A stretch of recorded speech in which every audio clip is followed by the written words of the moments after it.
السلام عليكم.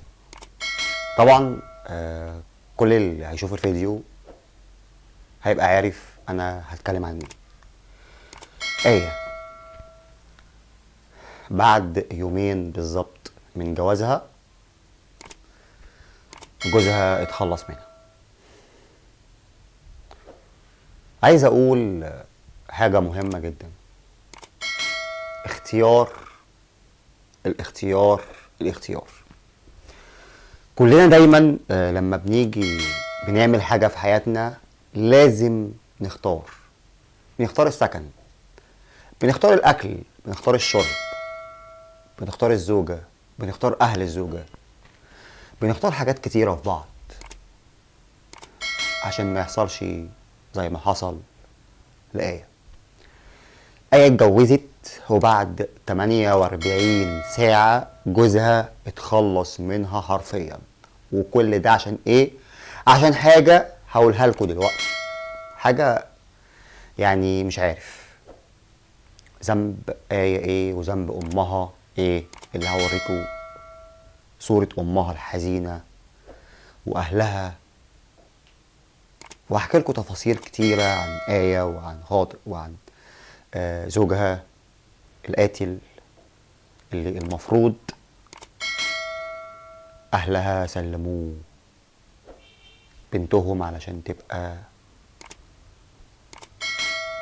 أمانة في رقبته، ويبقى هو أهلها، يبقى هو زوجها وأبوها وأمها وحبيبها وأخوها وكل حاجة.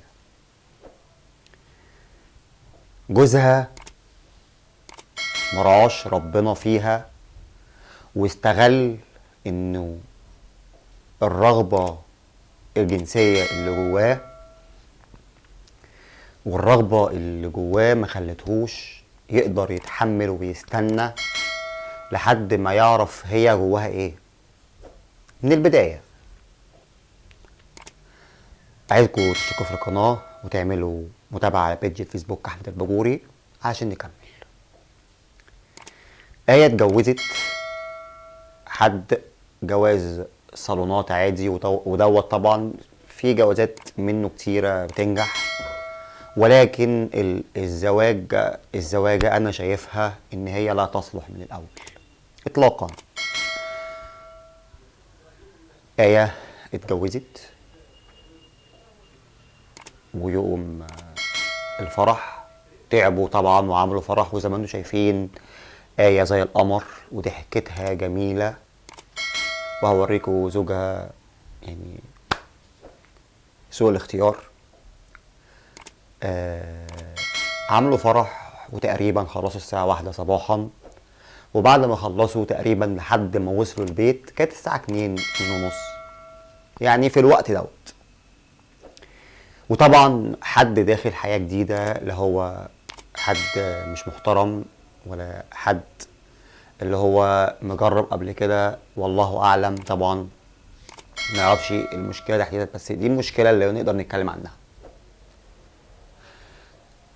عايز حقه دلوقتي، فكان طبيعي قالت له احنا جايين تعبانين من الفرح، النهارده نرتاح وبكره.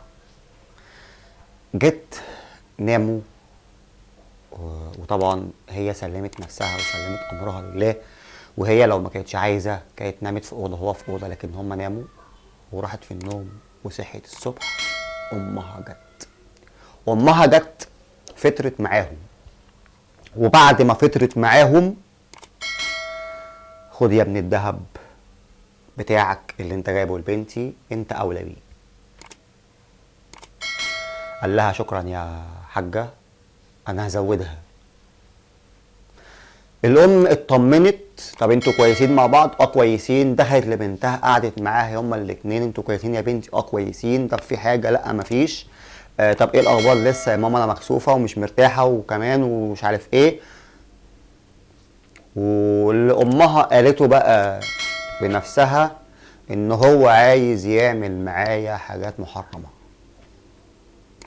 مش عايز يعمل الحاجات الحلال، عايز يعمل معايا الحاجات المحرمه. امها هي اللي قالت الكلام دوت، جوزي عايز يعمل حاجات محرمه. الزوجة بتقول كده. الزوجة قالت انا جوزي عايز يعمل معايا حاجات محرمة وانا رفضت. مراته قالت كده. مراته قالت انا جوزي، قالت لامها، يعني مراته قالت لامها انا جوزي عايز يعاشرني معاشرة حرام وانا رفضت. فطبعا قعد يوم اتنين، تاني يوم بيحاول معاها والله اعلم في اللي هو عايزه، رفضت. رفضت.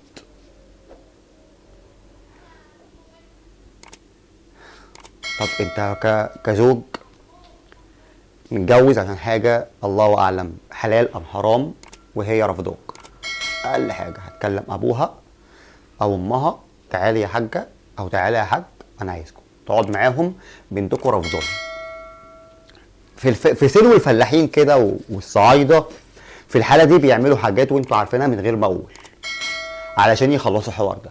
ده لو هو حوار طبيعي او موضوع طبيعي او معاشره طبيعيه. انما لو هو المعاشره اللي هو عايزها طبعا ملهاش حل، ده ربنا نهى بيها، نهانا بيها. قام ايه المعلم؟ حاول حاول حاول. قام دخل السكينه، لقى سكينه على الرخامه في المطبخ، قام جايب السكينه وهي اعلى من ظهرها، قام مديها في رقبتها، بتجري قام مديها في رقبتها تاني، وفضل يضرب بيها في السكينة لحد ما روحها طلعت. تاني جزئية، بعد ما حاول معاها دخل المطبخ جاب السكينة من على الرخامة وضربها في رقبتها من وراها، جريت منه، قام ضاربها في رقبتها تاني، وقعت، قام فضل يضرب فيها لحد ما عرف ان هي ماتت. نزل يلطم في الشارع ويقول للناس الحقوني. كلم اخوها في التليفون قال له الحقني انا في مصيبه. اخوها راح لقى اخته منتهيه. اخوها راح لقى اخته منتهيه ماتت.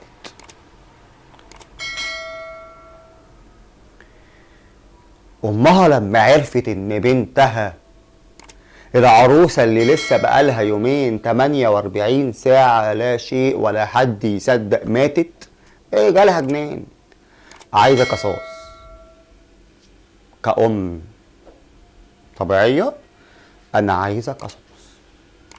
وطبعا ده انا شايف وشفت الفرح وشفت العروسة والعريس. طبعا لو حد بيحب حد مهما عمل معاه لا يمكن يتخيل او يرضى انه يشوف دمعة في عين حبيبه او حبيبته لمجرد انه بيحب. اللي بيحب يا اما يسيب بسلام يا اما يصبر يمكن الحياة تتعدل، لكن تقتل الحد اللي بتحبه. وطبعا زي ما شفنا مفيش حب. الملاك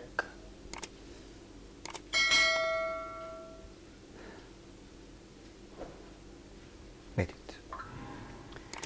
وطبعا عايز اقول لكم الاختيار يا جماعة، كل اب وكل ام اختاروا لولادكم.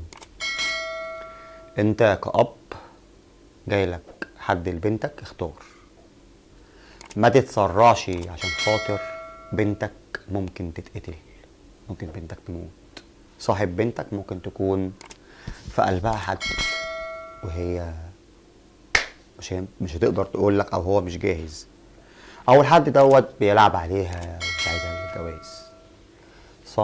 صاحبوا ولادكم يا جماعه، وبلاش ترموهم تاني، بلاش ترموا بناتكم وخلاص لمجرد حد جاهز وجاي. مش هي خليكوا تشيلوا كتير، لا شيل كتير، اتداين، بس ما تخسرش حتة من قلبك ومن دمك ومن حياتك. نهاية، الله يرحمك يا آية، اشتركوا في قناة اليوتيوب نواد أحمد الباجوري وبيج فيسبوك أحمد الباجوري. وأي حد عنده مشكلة يا ريت يتواصل معايا على بيج فيسبوك أو على التيك توك المخرج أحمد الباجوري، وإن شاء الله بإذن الله نقدر نصور معاكم. وما تنسوش التفاعل. بحبكم. السلام عليكم ورحمة الله وبركاته.